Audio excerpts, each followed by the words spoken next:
Hello my dear, स्वागत है आपका एग्ज़ाम एनालिसिस्ट में। और आप देख रहे हैं ग्रुप डी का एग्ज़ाम एनालिसिस। ये 16 दिसंबर को जो एग्ज़ाम हुआ है ग्रुप डी का उससे रिलेटेड कुछ क्वेश्चंस है, वो मैं आपको करवाने जा रही हूँ। ल्यूरेश वर्ल्ड स्पोर्ट्स अवार्ड्स 2025 में sport person of the year a disability का अवार्ड किसे मिला है? तो ये जियांग युआन है, ऑप्शन सी। क्या है चीनी पैरा स्विमर? ये जियांग युआन जो है वो एक चीनी पैरा स्विमर है, ने पेरिस 2024 में पैरा ओलंपिक्स में 7 गोल्ड मेडल जीते थे, जिसके कारण इन्हें यह अवार्ड मिला। यह अवार्ड जो था वो पैरा एथलेटिक्स की असाधारण उपलब्धियों को सम्मानित करता है। 2025 में ल्यूरोश अवार्ड मैड्रिड, स्पेन में हुए थे। नीति आयोग की 10वीं गवर्निंग काउंसिल की मीटिंग कहाँ हुई और इसकी थीम क्या थी? तो ये इसकी जो मीटिंग हुई थी वो न्यू दिल्ली में हुई थी और इसकी थीम थी विकसित राज्य और विकसित भारत @ 2047। क्या है कि यह मीटिंग 24 मई 2025 को भारत मंडपम, नई दिल्ली में हुई। पीएम मोदी ने चेयर किया। फोकस स्टेट की भूमिका पर था ताकि भारत 2047 तक विकसित हो सके। कॉपर टी क्या है? कॉपर टी एक इंटरटोर्नाइन डिवाइस है, ऑप्शन बी होगा। क्या होता है कॉपर टी? एक टी आकार का कॉपर आधारित आईयूडी है जो गर्भधारण को रोकता है। यह 10 साल तक प्रभावी रहता है और भारत में परिवार नियोजन का लोकप्रिय तरीका है। यह हार्मोन फ्री होता है, इसलिए इसे साइड इफ़ेक्ट्स कम होते हैं। जाइमैक्स 2025 में भारत की तरफ से कौन सा जहाज शामिल हुआ? तो जाइमैक्स का फुल फॉर्म क्या है? Japan India maritime exercise. इसके लिए जो भारत की तरफ से जहाज़ था वो INS सह्याद्री था। INS सह्याद्री जो शिवालिक क्लास स्टेल्थ फ्रिगेट ने जाइमैक्स 25 में भाग लिया। एक्सरसाइज अक्टूबर 2025 में हुई, जिसमें एंटी सबमरीन वॉरफेयर और मिसाइल डिफेंस ड्रिल शामिल थे। यह भारत जापान की बढ़ती नौसेना सहयोग का प्रतीक है। ऑपरेशन ब्रह्मा ने मुख्य रिलीफ शिप्स कौन थे? तो ये INS सतपुड़ा और INS सावित्री था, बी ऑप्शन। ऑपरेशन ब्रह्मा मार्च 2025 में म्यांमार में आए भूकंप के बाद हादरा humanitarian assistance and disaster relief के लिए लॉन्च किया गया। इस शिप्स ने 50+ टन रिलीफ मटेरियल, खाना, पानी, दवाएं यंगोन पहुंचाया और भारत फर्स्ट रिस्पॉन्डर की भूमिका निभाता है। G20 anti corruption working group की 2025 की चेयर कौन सा देश रहा है? तो ये साउथ अफ्रीका रहा है। साउथ अफ्रीका की तरफ से कोच चेयर ब्राज़ील, ओके। और यहाँ पे 2025 में G20 प्रेसिडेंसी साउथ अफ्रीका की है, इसलिए ACWG को वो चेयर कर रहे हैं, ब्राज़ील को चेयर। फोकस भ्रष्टाचार विरोधी कानून को मजबूत करने और इंटरनेशनल कोऑपरेशन पर है। एक्शन प्लान 2025 से 2047 चल रहा है। इलेक्ट्रॉन की खोज किसने की थी? तो ये J.J. थॉमसन है। अब इलेक्ट्रॉन की खोज तो J.J. थॉमसन ने की, लेकिन इलेक्ट्रॉन, न्यूट्रॉन, प्रोटॉन, इनका देख लेते हैं। तो इसके लिए एक ट्रिक है, ईंट पर नाच। तो ईंट पर नाच, ई से क्या होता है? तो देखिए ई से क्या होगा? इलेक्ट्रॉन होगा। पी से थॉमसन, J.J. थॉमसन हो गए। पी से रदरफोर्ड होंगे, पी से प्रोटॉन, आर से रदरफोर्ड। प्रोटॉन की खोज रदरफोर्ड ने की, इलेक्ट्रॉन की खोज थॉमसन ने, और न्यूट्रॉन, एन से न्यूट्रॉन और सी से चैडविक, जेम्स चैडविक हो जाएंगे न्यूट्रॉन की खोज। तो J.J. थॉमसन ने 1897 में कैथोड रे ट्यूब एक्सपेरिमेंट से इलेक्ट्रॉन की खोज की। इलेक्ट्रॉन का चार्ज था वो -1.6 × 10⁻⁻19 कूलाम और मास जो था वो 9.1 × 10⁻30 kg, जिन्हें 1906 में नोबेल प्राइज़ मिला। जूल्स लॉ के अनुसार हीट जो है वो H=I² RT की वैल्यू क्या है? ये वीडियो में मतलब 3.84 × 10⁵ जूल बताया गया है। ओके, यहाँ पे बी ऑप्शन होगा। जूल्स लॉ क्या कहता है कि करंट से उत्पन्न हीट करंट के स्क्वायर रेजिस्टेंस और टाइम के प्रोपोर्शनल होता है। यह इलेक्ट्रिक हीटर या टोस्टर का आधार होता है। अर्जुन अवार्ड्स 2025 में कितने पैरा एथलेटिक्स को मिले हैं? तो ये 17 पैरा एथलेटिक्स थे। अब क्या 2025 में कुल 32 अर्जुन अवार्ड्स दिए गए हैं। कुल 32 अर्जुन अवार्ड्स दिए गए। पैरा एथलेटिक्स में लाइफ टाइम अवार्ड जो है वो मुरलीकांत पेटकर पहले पैरा गोल्ड मेडलिस्ट और सुचा सिंह को मिला है। पेरिस ओलंपिक 2024 में भारत ने 29 मेडल जीते हैं। लोकपाल का नया मोटो क्या है? तो इसके लिए empower citizens expose corruption, C option रहा है। 2025 में लोकपाल ने पुराना संस्कृत मोटो बदलकर यह नया अंग्रेजी मोटो अपनाया ताकि पब्लिक आउटरीच बढ़े। लोकपाल 2013 एक्ट के तहत भ्रष्टाचार जांच करता है, पीएम से लेकर पब्लिक सर्वेंट्स तक। वर्ल्ड मलेरिया डे कब मनाया जाता है? 2025 की थीम क्या रही है? तो ये वर्ल्ड मलेरिया डे 25 अप्रैल को मनाया जाता है। मलेरिया एंड्स विद अस, रेनवेस्ट, रेमिजाइन और रिग्नाइट, ये इसकी थीम रही है। तो हर साल 25 अप्रैल को मनाया जाता है मलेरिया दिवस। 2025 जो थीम है वो निवेश बढ़ाने, नए तरीके सोचने, प्रयासों को फिर से तेज करने पर फोकस करता है। मलेरिया से ज़्यादातर मौत अफ्रीका में होती है, मुख्य रूप से बच्चों में। रिएक्टिव सीरीज का सही क्रम क्या है?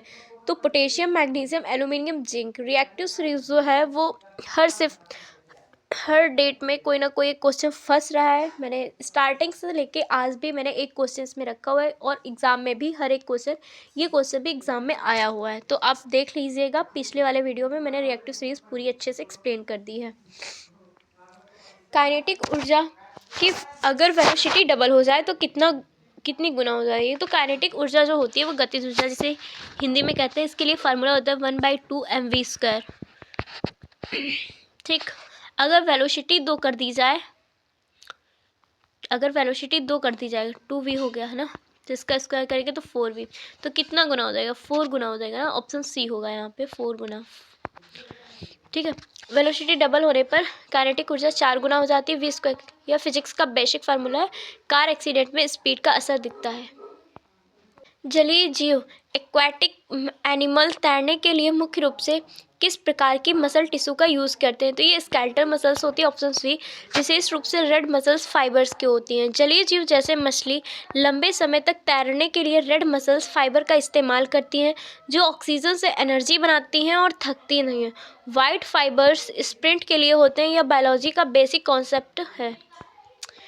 पीएच स्केल पर न्यूट्रल वैल्यू क्या होती है? फिर पीएच स्केल पर न्यूट्रल वैल्यू क्या होती है? तो इसके लिए ऑप्शन सी 7 है।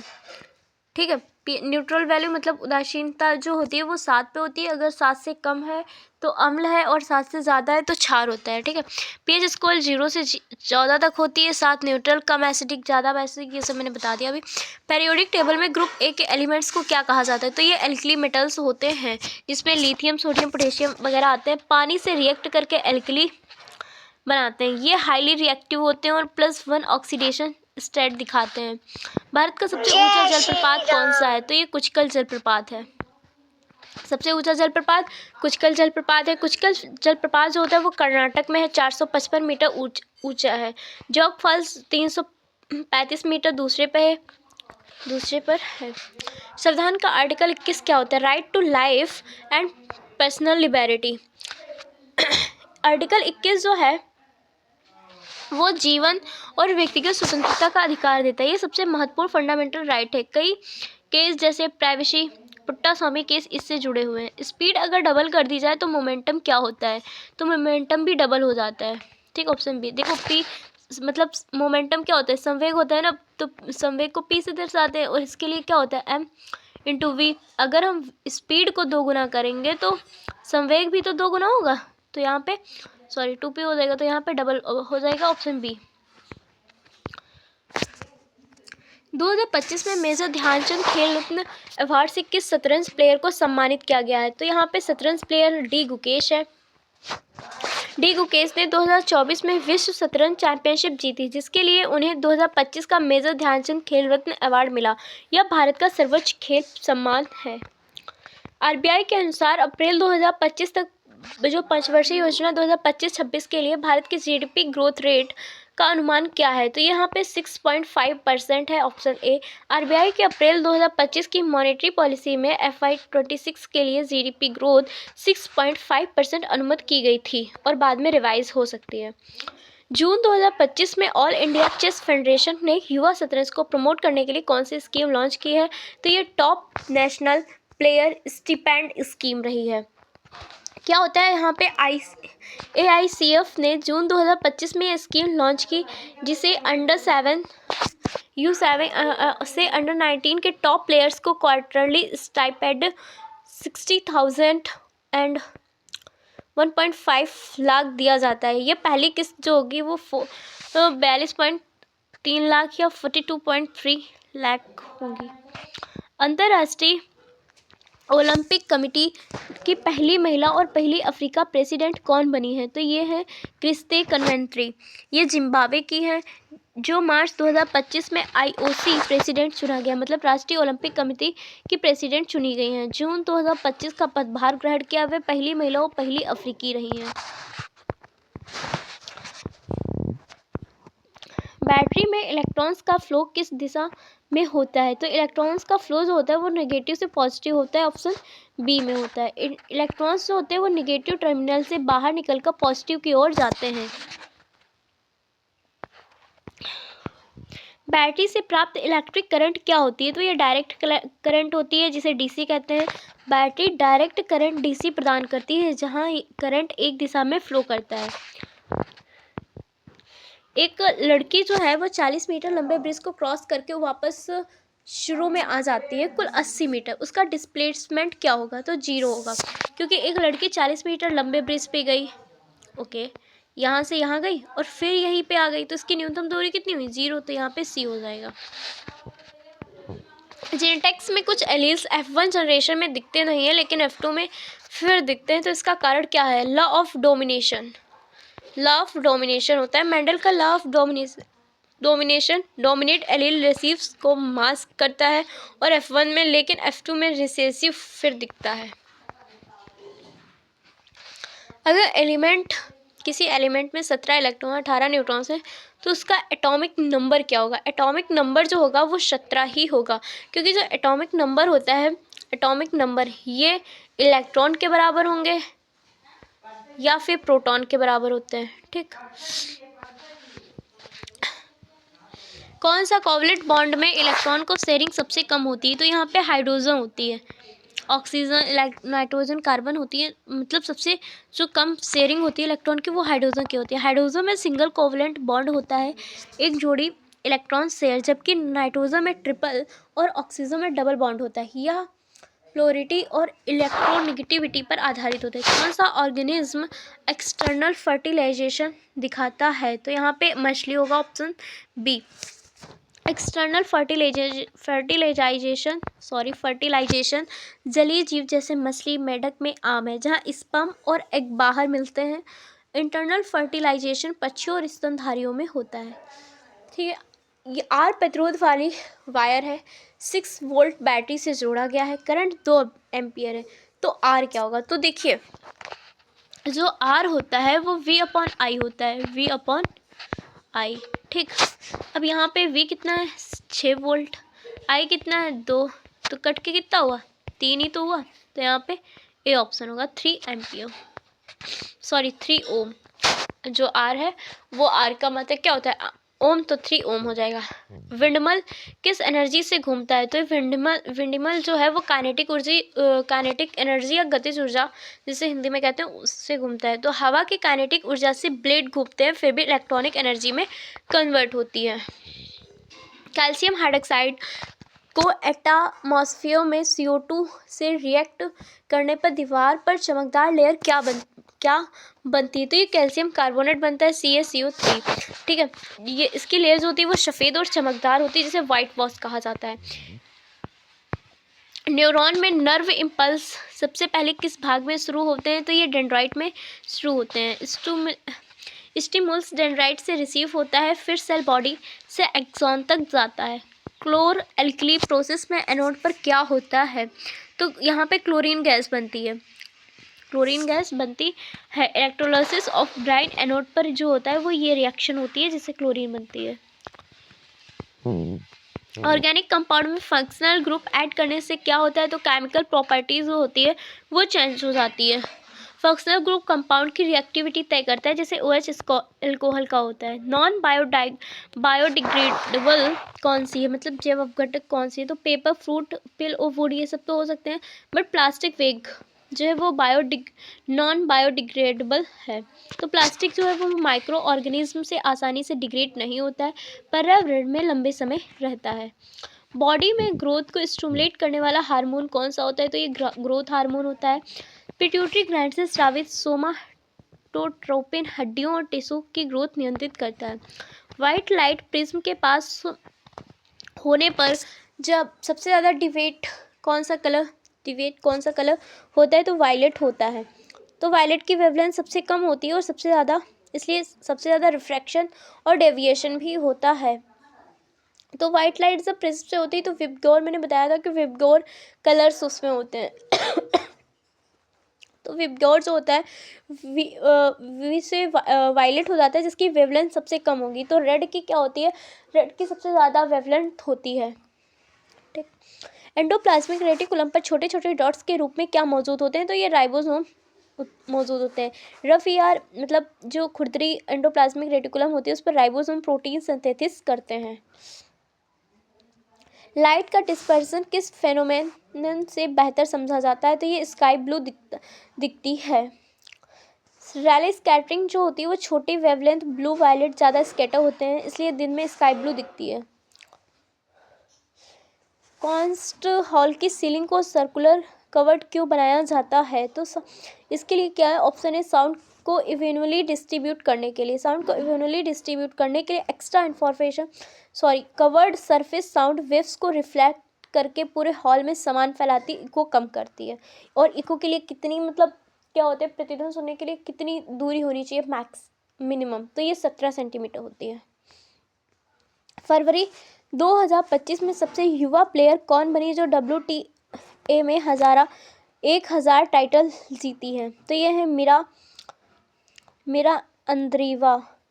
तो मीरा अंद्रीवा 17 साल की मीरा अंद्रीवा ने फरवरी 2025 में दुबई WTA 1000 टाइटल जीतकर सबसे युवा WTA 1000 चैंपियन बनने का रिकॉर्ड बनाया है। जून 2025 में अहमदाबाद में क्रैश हुआ प्लेन AI-171 किस देश जा रहा था, तो ये यूके जा रहा था, ब्रिटेन।